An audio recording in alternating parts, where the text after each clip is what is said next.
I'd share 3 more with you, and they're all very different and they're from different shows. And I like hearing stories from other people, and so I wrote a few about this one cop there was a cop in Michigan whose wife's name was Jim.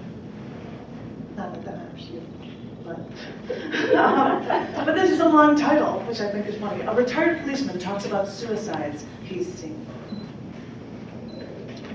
As a cop, I remember one lady. We found her in the bathtub. She cut her throat. That's odd for women.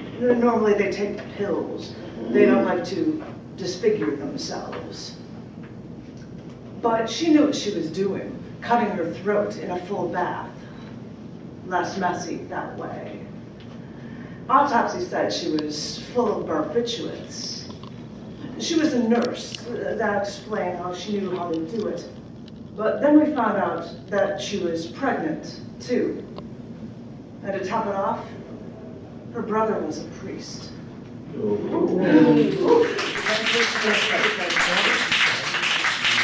They're fascinating stories, but that was just one of them for the thing.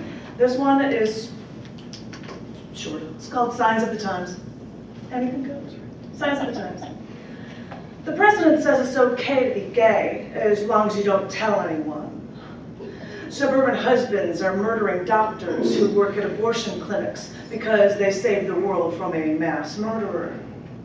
19 children are found in a freezing apartment alone, sharing one bowl of food on the floor with a dog. People walk to the churches, see Mary's statue crying. One lone man in New York hears the voice of God through his dog and kills. Were the children saved from the murderer? Were they sharing their food with God?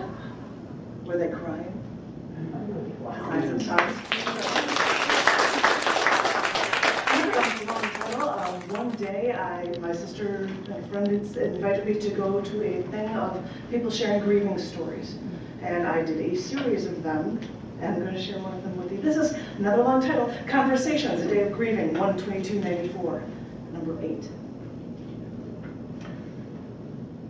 When their mother died, they asked me to deliver the sermon. I make it a policy to meet with the family, try to understand the deceased before I give a sermon. They went with me, told me how she made ceramic nativity scenes for all of her grandchildren.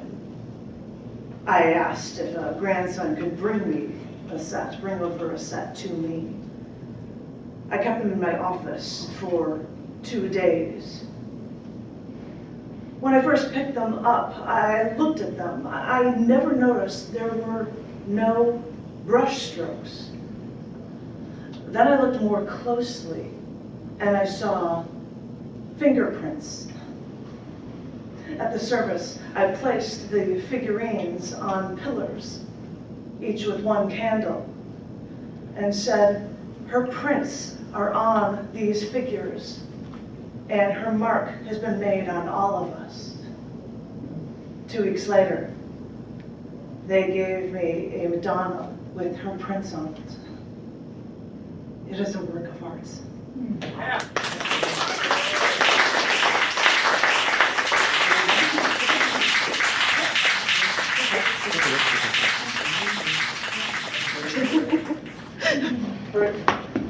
going to be one song on the guitar here. And this one probably actually kind of fits in with the theme, even though it was written 37 years ago, something like that. And the odd thing is probably if I change the words a little bit, it would be very similar to the internet today.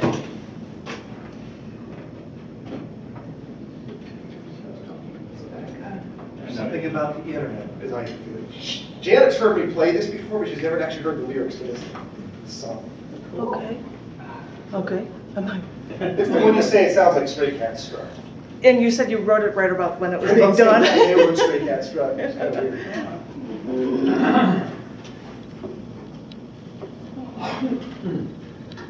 But I was doing some interesting things for the military as kind of a little bit of inspiration for some of this.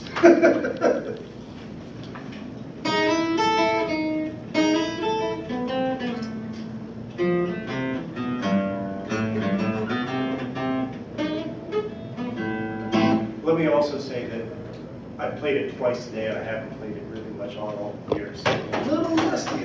One of the strings a little bit.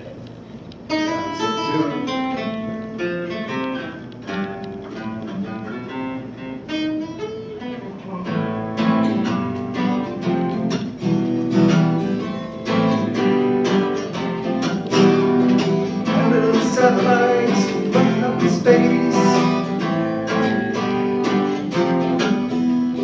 keeping track of the human race, collecting your secrets, handing them down to intelligence analysts in deep underground.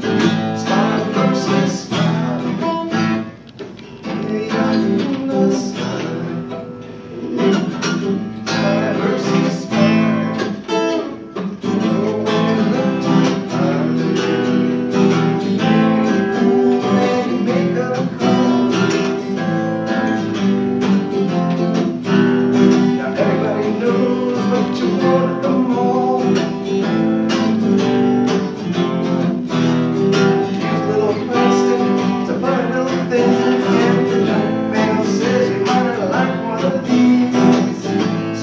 Versus